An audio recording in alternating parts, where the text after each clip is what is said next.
गांव के आखिरी छोर पर, जहां सड़क खत्म होती थी और जंगल शुरू होता था, वहां एक टूटी फूटी झोपड़ी थी।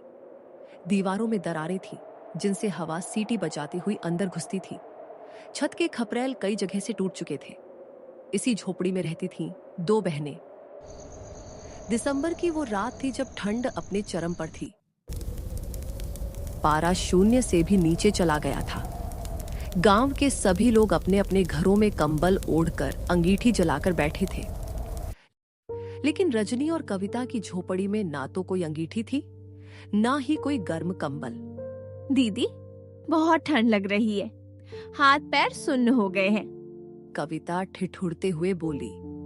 उसके होंठ नीले पड़ चुके थे। बस थोड़ी देर और मीरा, मैंने कुछ सूखी लकड़ियां जमा की थीं, अभी जलाती हूँ।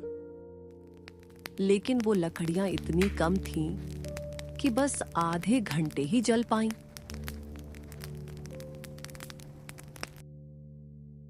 उसके बाद फिर वही अंधेरा, वही कंपाती ठंड। दीदी, याद है जब माँ जीवित थी तो सर्दियों में हम सब एक साथ रजाई में घुस जाते थे।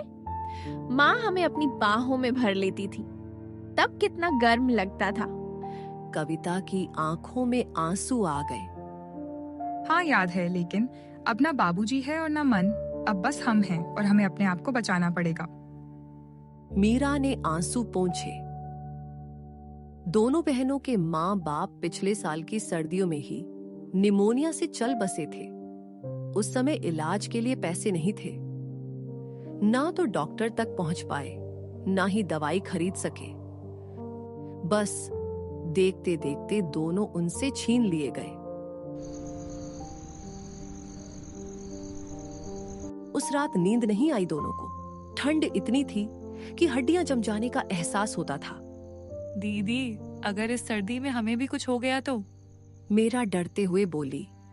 कुछ नहीं होगा, तू चुप रह, मैं हूं ना तेरे साथ।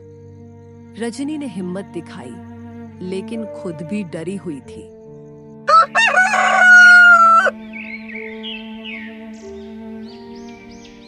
सुबह होते होते हल्की धूप निकली। दोनों बाहर निकली। पूरा गांव कोहरे की चादर में लिपटा हुआ था। जमीन पर पाला जमा था। पेड़ों की पत्तियां बर्फ की तरह सफेद हो गई थीं। चल मीरा, आज हमें मजदूरी करने जाना है। शर्मा जी के खेत में काम था। लेकिन दीदी, इतनी ठंड में हाथ पैर हिल नहीं रहे। हमें जाना होगा मीरा, नहीं तो खाने को भी नहीं मिलेगा। और फिर कुछ पैसे बचा लेंगे तो एक पुराना कंबल खरीद लेंगे।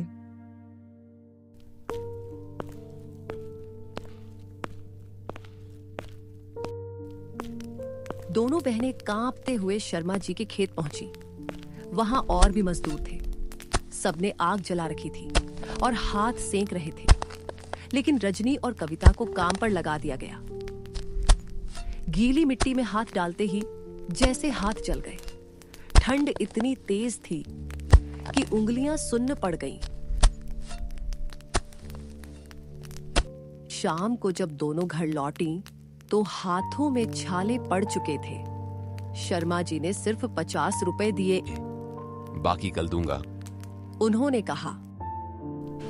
दीदी, 50 रुपए से तो एक दिन का राशन भी नहीं आएगा। कंबल कैसे खरीदेंगे? धैर्य रख मीरा, कल फिर काम पर जाएंगे। धीरे धीरे पैसे इकट्ठे हो जाएंगे।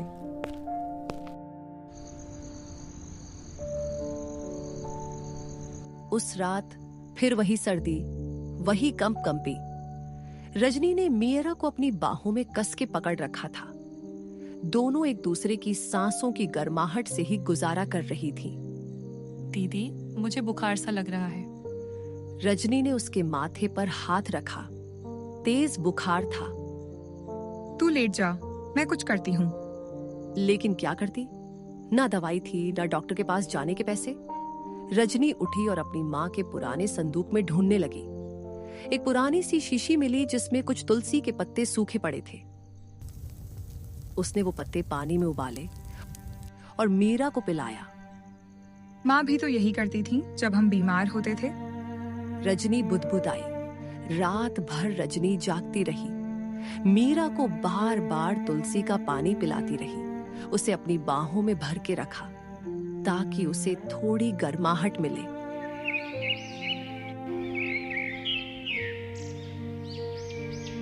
सुबह होते होते मीरा का बुखार थोड़ा कम हुआ, लेकिन अब रजनी को ठंड लगने लगी। उसने अपनी तकलीफ छुपाई और फिर से मजदूरी पर निकल गई। दिन बीतते गए, सर्दी और बढ़ती गई। दिसंबर खत्म होने को था और जनवरी आने वाली थी, साल की सबसे सर्द रात, जिसे गांव के लोग महाशिवरात्रि की ठंड कहते थे।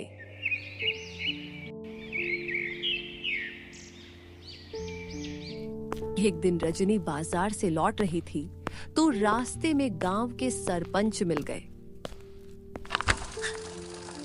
अरे रजनी बेटी, तू कैसी है? सुना तेरी बहन बीमार थी। हाँ सरपंच काका, लेकिन अब ठीक है। इस ठंड में तुम दोनों उस टूटी झोपड़ी में कैसे रह लेती हो? छत में तो छेद हैं, दीवारों में दरारें हैं। बस जैसे तैसे काका, और कोई उपाय तो है नहीं। सुन, पंचायत की तरफ से हम गरीब परिवारों को कंबल बांट रहे हैं, तू भी ले जा एक। रजनी की आंखों में चमक आ गई। सच काका? हाँ बेटी, कल पंचायत भवन आ जाना। तुझे 2 कंबल दूंगा, एक तेरे लिए, एक मीरा के लिए। रजनी खुशी से उछल पड़ी। घर पहुंचकर उसने मीरा को यह खुशखबरी सुनाई। सच दीदी, अब हमें कंबल मिलेगा? मीरा की आंखों में भी चमक आ गई। हाँ मीरा, अब हमें सर्दी नहीं लगेगी। लेकिन उस रात एक तूफान आया। तेज हवाएं चली, झोपड़ी के कई खपरेल उड़ गए। बारिश होने लगी, ठंडी बारिश जो सुई की तरह चुभती थी। दोनों बहनें झोपड़ी के एक कोने में सिकुड़कर बैठ गईं, जहां पानी कम टपक रहा था। रात भर तूफान चलता रहा।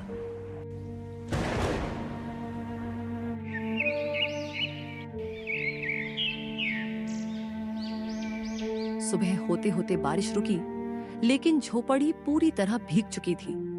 माँ की सारी साड़ियाँ, उनके कपड़े, सब कुछ गीला हो गया। दीदी, अब हम क्या करेंगे? यहाँ तो रहा भी नहीं जा सकता। मेरा रोने लगी। चल पहले पंचायत चलते हैं, कंबल ले आते हैं, फिर देखेंगे। दोनों भीगे कपड़ों में पंचायत भवन पहुंची। वहां गांव के और भी गरीब लोग कंबल लेने के लिए लाइन लगाए खड़े थे। रजनी और कविता भी लाइन में लग गई। लेकिन जैसे जैसे लाइन आगे बढ़ी, उन्हें एहसास हुआ कि कंबल कम पड़ रहे हैं। जब उनकी बारी आई तो सिर्फ एक ही कंबल बचा था।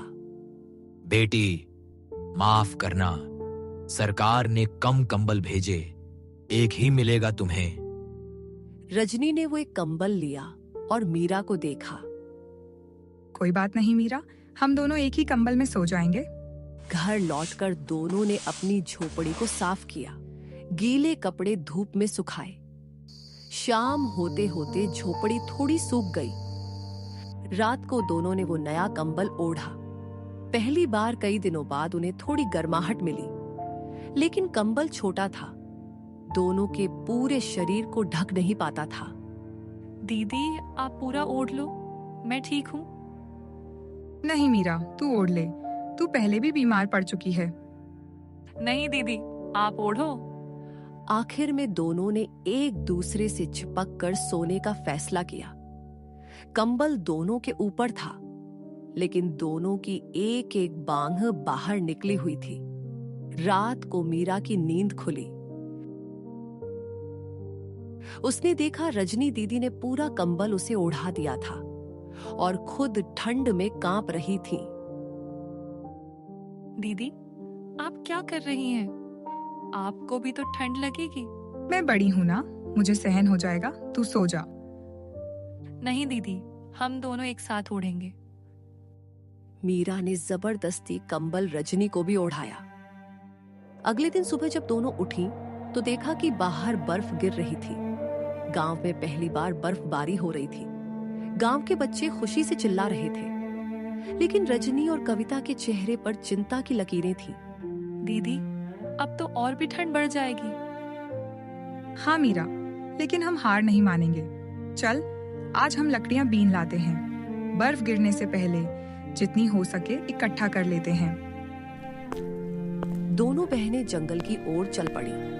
बर्फ में चलना मुश्किल था, हाथ पैर जम रहे थे, लेकिन उन्होंने हार नहीं मानी। घंटों मेहनत करके सूखी लकड़ियों का एक बड़ा ढेर इकट्ठा किया। जब वे लकड़ियों का गट्ठर लेकर वापस आ रही थीं, तो रास्ते में गांव की बुजुर्ग काकी मिली। वे ठंड में कांप रही थीं। काकी, आप ठीक हैं? रजनी ने पूछा। बेटी, घर में लकड़ी खत्म हो गई। ठंड से बचने के लिए निकली थी कुछ सूखी टहनियां ढूंढने। रजनी और कविता ने एक दूसरे को देखा, फिर बिना कुछ बोले उन्होंने अपनी लकड़ियों का आधा हिस्सा काकी को दे दिया। लेकिन बेटी, तुम्हारे घर में भी तो चाहिए। काकी बोली। काकी, आप हमसे बड़ी हैं। आपका ख्याल रखना हमारा फर्ज है। माँ कहती थी, बांटने से प्यार बढ़ता है और दुख कम होता है। काकी की आंखों में आंसू आ गए। ऊपर वाला तुम्हारा भला करे बेटी।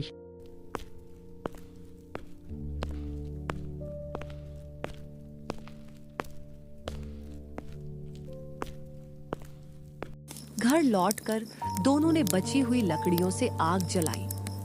थोड़ी गर्माहट मिली।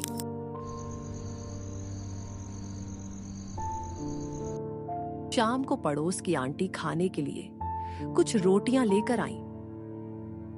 सुना मैंने तुमने आज सुगना काकी की मदद की।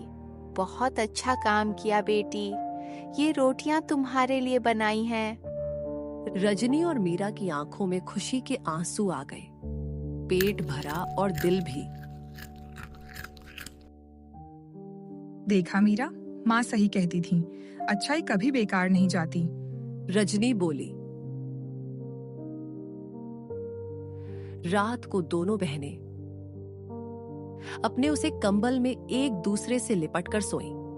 बाहर बर्फ गिर रही थी, ठंडी हवाएं चल रही थीं, लेकिन दोनों के दिलों में गर्माहट थी। कुछ दिन इसी तरह गुजरे, लेकिन फिर एक दिन कविता को फिर से तेज बुखार आ गया। इस बार बुखार इतना तेज था कि वो उठ भी नहीं पा रही थी। दीदी, मुझे बहुत ठंड लग रही है। शरीर में दर्द हो रहा है। मीरा कांप रही थी। रजनी घबरा गई। उसे माँ बाबूजी की याद आई, जो ऐसे ही बीमार पड़े थे। नहीं मीरा, तुझे कुछ नहीं होगा। मैं अभी डॉक्टर को बुलाती हूँ। लेकिन दीदी, पैसे कहाँ हैं? पैसों की चिंता मत कर, तेरी जान ज्यादा जरूरी है। रजनी दौड़ती हुई गांव के डॉक्टर के पास गई। डॉक्टर साहब घर पर नहीं थे। उनकी पत्नी ने बताया, वे शहर गए हैं, कल लौटेंगे। लेकिन मेरी बहन बहुत बीमार है, कल तक का इंतजार नहीं हो सकता। तो फिर तुम्हें शहर के अस्पताल ले जाना होगा। यहाँ से 20 किलोमीटर दूर है। 20 किलोमीटर इस बर्फीली रात में पैदल? लेकिन रजनी के पास कोई विकल्प नहीं था। वो घर लौटी, मीरा को कंबल में लपेटा, फिर अपनी गोद में उठाया और निकल पड़ी शहर की ओर। बर्फ गिर रही थी, रास्ता फिसलन भरा था, पैर लड़खड़ा रहे थे, लेकिन रजनी रुकी नहीं। मीरा, तू हिम्मत रख, बस थोड़ी दूर और है, हम पहुंच जाएंगे। रजनी बुदबुदाती रही। रात के 10 बज गए थे। रास्ते में कोई नहीं था, सिर्फ बर्फ और अंधेरा। रजनी के पैरों में छाले पड़ गए थे, हाथ सुन्न हो चुके थे, लेकिन वो चलती रही। आधी रात तक वो शहर पहुंच गई। अस्पताल के दरवाजे पर पहुंचते मीरा को तुरंत इमरजेंसी में भर्ती कर लिया गया। डॉक्टर ने कहा, यह तो निमोनिया की शुरुआत है। अच्छा हुआ तुम समय पर ले आई, वरना। रजनी की जान में जान आई। उसने ऊपर का शुक्र अदा किया।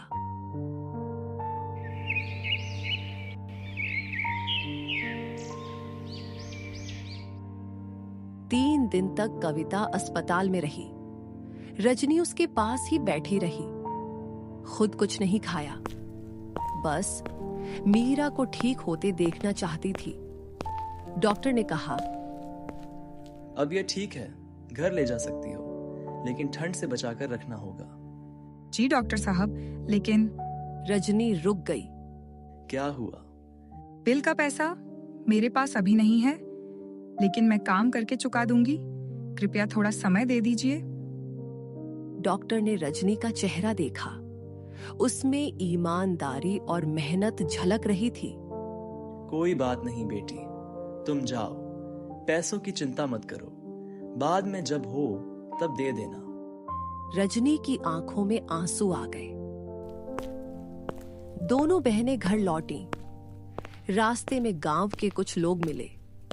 उन्होंने सुना था कि रजनी अपनी बहन को पीठ पर लाद कर बर्फीली रात में शहर ले गई थी। रजनी बेटी, तुमने बहुत बड़ा काम किया। हम सबको तुम पर गर्व है। सरपंच ने कहा। काका, मैंने तो बस अपनी बहन को बचाया, कोई भी करता। नहीं बेटी, हर कोई नहीं करता। तुमने साबित कर दिया कि प्यार और हिम्मत के आगे कोई मुश्किल बड़ी नहीं होती। घर पहुंचकर रजनी ने को लिटाया, उसे अच्छे से कंबल ओढ़ाया। खुद भूखी थी, लेकिन पहले कविता के लिए खिचड़ी बनाई। दीदी, आप भी खाओ ना, आपने 3 दिन से कुछ नहीं खाया। पहले तू खा ले, मैं बाद में खा लूंगी। दीदी, मुझे माफ कर दो, मेरी वजह से आपको इतनी तकलीफ हुई। क्या बकवास कर रही है? तू मेरी बहन है, तेरे लिए तो मैं जान भी दे दूंगी।